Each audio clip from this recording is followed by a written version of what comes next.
What's up, everybody? My name is Joe Brown, and this is Heresy Financial. For the most part, deflation is typically looked at as something of a boogeyman. Now, it's a bit of a moot point because nobody in power will ever let anything but increasing inflation ever happen. But in my circles, many do point out the benefits to society and especially to the poor if we were to have a deflationary system again. But one of the most common criticisms of a deflationary system is how it hurts consumption. And here's the argument. If growth is driven by consumption and deflation discourages consumption, then deflation hinders growth. So in this video, we're going to have to break that apart, break that down to address it once and for all. Ready? Let's dive in. All right, so there are three parts to this argument that we need to break down. The first one is that growth is driven by consumption. The second is that deflation discourages consumption. And then the third is the conclusion that deflation hurts growth. So let's start at the beginning. Let's attack number one. Is growth driven by consumption? The answer is yes, but it doesn't stop there. Growth is driven by consumption, but we have to ask, what produces consumption? What drives consumption, or what enables consumption to happen? And the answer to that is savings. Consumption can only be a result of savings. This is even true when you have money created out of nothing, because that money that's created out of nothing only derives its purchasing power as a percentage of the existing stock of money. This is true whether that spending is private or whether that spending is public as well. So if the spending is private, it's either the spending of your own savings or the savings of others, right? You can't spend any money that you didn't earn for yourself unless you borrowed it from somebody else. But when you borrow that money from somebody else, it's just somebody else's savings that you are spending. Now, the exception to this is if you spend money that you borrowed from a bank and then that money was created out of thin air through a bank credit expansion. But in that case, it expands the total money supply, in which case the purchasing power itself is only there as a result of it being a percentage of all of the existing purchasing power. And then when you pay that money back, which debt must be repaid, it destroys that money, and so it undoes that monetary expansion that happened before. And if that debt cannot be repaid, it's a default and the money supply gets destroyed to that extent anyway in the end. So private spending can only come from your own savings, which is obviously from savings, or comes from somebody else's savings that you borrowed or somebody gave to you, or you're spending money that has been loaned into existence, in which case its purchasing power comes as a percentage of all of the existing money supply, which is again taken from existing savings. So that's private. Now what about public? What if the government spends money? Well, where do they get their money from? They can either tax it, which is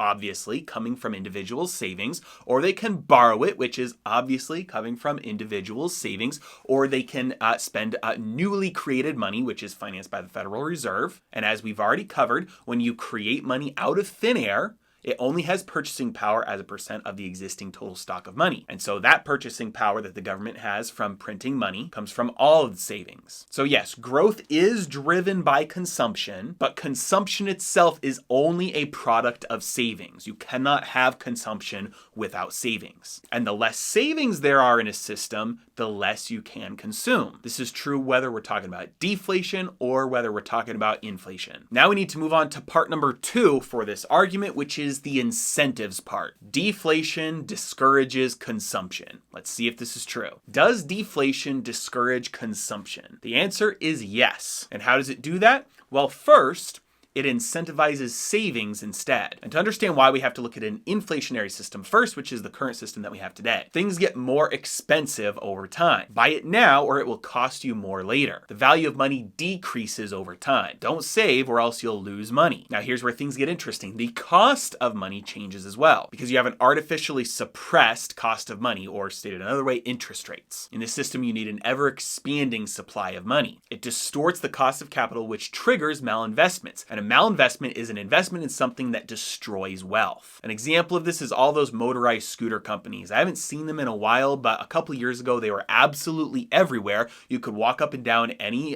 central city area and find scooters everywhere. Just hop on it, open up the associated app, and it was extremely cheap to get around dense city centers with these scooters. When you get to your destination, you drop it off and it costs you $1, $2. Most of these companies only existed because of free debt that allowed investors to pour money in to subsidize the cost of the losses for these companies in the pursuit of future elusive profits that would never come because these are fundamentally flawed business models, and if they ever have to raise their market price to the point that would make the business sustainable, they would lose all their customers because the only reason people are doing it is because it's so cheap. They're literally money-burning pits, the definition of malinvestments. There's another way that inflationary systems destroy wealth, by distorting the real return. Because if you invest in something that gives you a 2% return on your money, you still might be destroying your wealth because it is less than inflation. And to anybody who falls prey to this gets their wealth destroyed by inflation, and to anybody who doesn't, it forces that wealth into riskier investments that have a higher degree of failure. And the third way that it destroys wealth is it forces, or it incentivizes, a massive buildup of debt, which number one, causes the boom-bust cycle, and number two, risks systemic collapse. You might be looking back at the last couple of decades and saying, well, how could we have had all this growth if what you're saying about inflation is true? Well, the fact of the matter is that we've had growth despite the inflation, not because of it. Now let's look at the incentives of a deflationary system. Things get cheaper over time. Buy it later or it will cost you more now. The value of money increases over time. Don't spend or you'll lose money. You get compounding growth of purchasing power on idle money. Every year, people get wealthier without getting a raise. It incentivizes making investments only in the safe investments. Otherwise, just store your money under your mattress and you'll make money. No need for risky investments. Interest rates are high because you have to be compensated for the additional risk of the actual debt.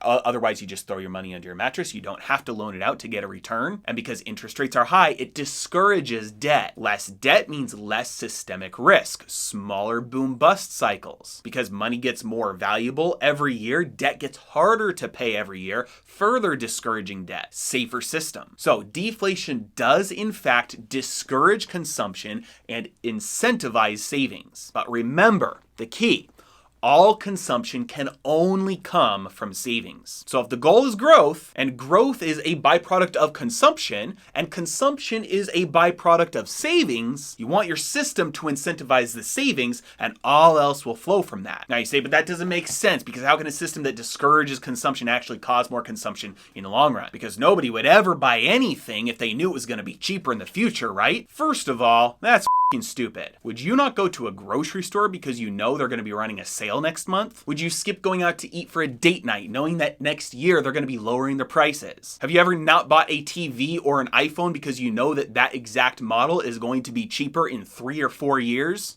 Of course not. Now, maybe all of those things are true in the short term. Maybe you don't go grocery shopping today because you know a sale's starting tomorrow. Sure. Maybe you don't buy an iPhone right now because it's September and you know in a couple of weeks that Apple is going to be announcing their new iPhone. Sure. But long term, it only hinders the reckless consumption, the reckless behavior. And it is impossible for a deflationary system to completely, permanently stall consumption. So we know it doesn't hurt consumption in the short run, but can it actually help consumption in the long run? Yes, and here's how. Take two neighbors. They both make $100,000 a year. The first neighbor, every single year, buys a new car. He also buys a boat. He wears expensive clothes. He remodels his house every few years. He goes out to eat at fancy restaurants all the time. He lives this way for 30 years. And after 30 years of this, his capacity to spend is still only $50,000 a year, which is, of course, what he takes home after taxes. Now, the second neighbor is Mr. McFrugal. He drives a 92 Civic. He makes his own coffee. He wears socks with holes in them. He saves $40,000 a year and invests it, and we're just going to say 8% a year. After 30 years of this, he's left with $4.8 million.